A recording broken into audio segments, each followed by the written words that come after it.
এইটোৰ বিষয়ে ক'বলৈ গ'লে আমাৰ ৰাইজৰ তৰফৰ পৰা অতি দুখ লগা বিষয় যে এইটো 2 বছৰ হ'ল এই ৰাস্তাটো পুৰণি ভেৰগাঁওটো নিচিনা আমাৰ সংযোগী পথ PMGSY নামেৰে আঁচনিত অন্তৰ্ভুক্ত হৈ এই কামটো হৈ আছে। এনেকুৱা কাম এটা হৈছে যে আমি ভাবিছিলোঁ যে এই PMGSY আঁচনিৰ জৰিয়তে দি যিবিলাক মুখ্য অফিচাৰবিলাক আছে তেওঁলোকেও আহি ছাৰ্ভে কৰি গৈছে কামৰ সময়তো। তেতিয়া তেওঁলোকক আমি কৈছোঁ যে কামটো ঠিক হোৱা নাই, ভালকৈ কৰিব লাগে বুলি পেলাই আমি ৰাইজে অৱগত কৰি আছিলোঁ।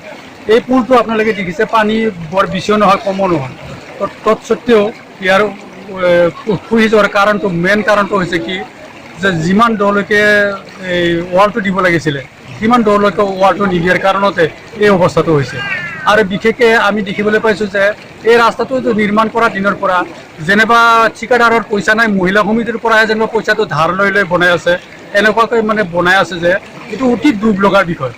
আৰু এই দুখ লগা বিষয়টো আমি ভাবিছোঁ যে তেওঁ যদি এনেকৈ ধৰণৰে কাম কৰি থাকে এই কামটো সম্পূৰ্ণ নহ'ব আৰু ৰাইজৰ যিটো নেকি অভাৱ সেই অভাৱটো পূৰণ নহ'ব বুলি আমি এটা ধাৰণা কৰি আছোঁ। বৰ্তমান ৰাস্তাৰ কামটো চলি আছে। বৰ্তমান ৰাস্তাৰ কামটো চলি আছে যদিও ক্ষিপ্ৰ গতিত চলা নাই।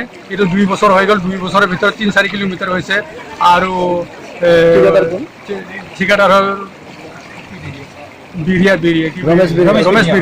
ৰমেশ বিৰিয়া নামৰ ঠিকাদাৰজনে এই কামটো কৰি আছে।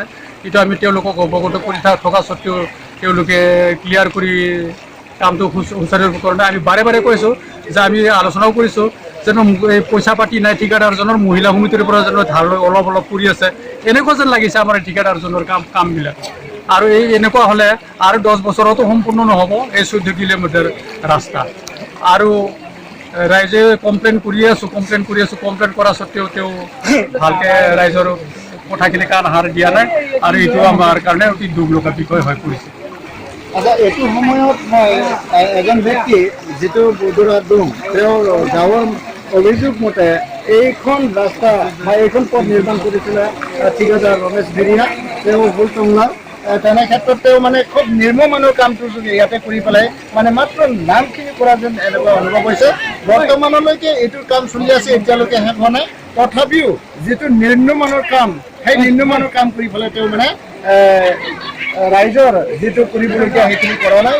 এনেকুৱা ফলত যাৰ ফলত মানে আজি 3 দিনৰ যিটো নেৰানেপেৰা বৰষুণ, সেই নেৰানেপেৰা বৰষুণত কালভাৰ ছিঙি গৈছে, ৰাস্তা বেয়া হৈ গৈছে, এনেকুৱা আমি অৱস্থা দেখা পাইছোঁ।